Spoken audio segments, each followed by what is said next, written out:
नमस्कार मित्रों। मित्रों, तुला लगन और अगस्त 2025 के ग्रहों का गोचर।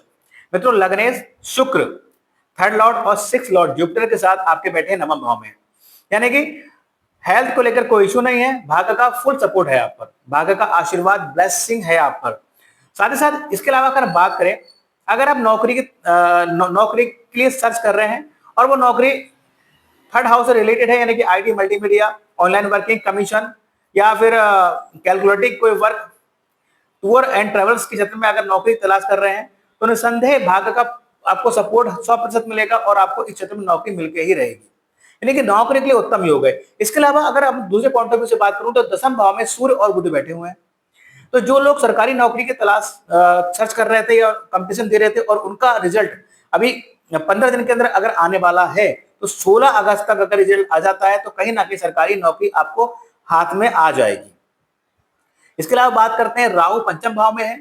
संतान के स्वास्थ्य का ध्यान रखिएगा, जिनसे प्रेम करते हैं, क्योंकि फिफ्थ लॉर्ड शनि भी आपके सिक्स हाउस में आ गया, तो जिनसे प्रेम करते हैं उनसे हो सकता है बातचीत ही ना हो। इसके अलावा न्यू बेबी प्लान के लिए ये पीरियड भी अच्छा नहीं है। अगर आप स्टूडेंट हैं तो अपना किसी प्रकार का कोई पाठ्यक्रम आप चेंज मत कीजिएगा और अगले 1.5 साल तक अपने पाठ्यक्रम से रिलेटेड या अपने संतान से रिलेटेड या जिससे प्रेम करते हैं उनसे संबंधित कोई भी आप निर्णय अचानक से मत लीजिएगा, वरना उसमें आपको नेगेटिव ही चीजें प्राप्त होंगी। इसके अलावा बात करते हैं सेवेंथ और सेकंड लॉर्ड जो आपके 12th हाउस में बैठे हुए हैं मंगल, यानी कि आपके वैवाहिक जीवन में कहीं ना कहीं चीजें इतनी नेगेटिव हो सकती हैं कि कोर्ट कचहरी तक जा सकती हैं। इस चीज का विशेष ध्यान रखें कि वैवाहिक जीवन में कोई प्रतिकूलता ना रहे। घर परिवार में कोई वाद विवाद हो सकता है और वो वाद विवाद प्रॉपर्टी को लेकर हो सकता है और हो सकता है वाद विवाद इतना बढ़ जाए कि कहीं ना कहीं कोर्ट कचहरी तक जाना पड़े, तो इस चीज का भी आपको ध्यान रखना पड़ेगा।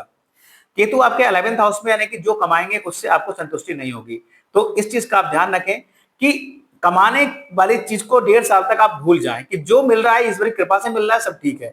इस अगर पैटर्न में चलेंगे तो आपको शायद केतु उतना गलत रिजल्ट आपको नहीं देगा। तो ओवरऑल अगर मैं बात करूं इस महीने की लिबरा वालों के लिए, तो basically financial point of view से, न्यू जॉब के पॉइंट ऑफ व्यू से अच्छा है योग, लेकिन साथ में ध्यान का रखना है वैवाहिक जीवन में कोई प्रतिकूलता ना है, संतान के स्वास्थ्य का ध्यान रखना है, जिससे प्रेम करते हैं उनसे बातचीत भी ना हो पाए, ऐसी स्थिति भी आ सकती है। तो ओवरऑल ये महीना मिक्स रहने वाला है। So best of luck Libra. Thank you very much. Radhe Radhe, जय माता दी।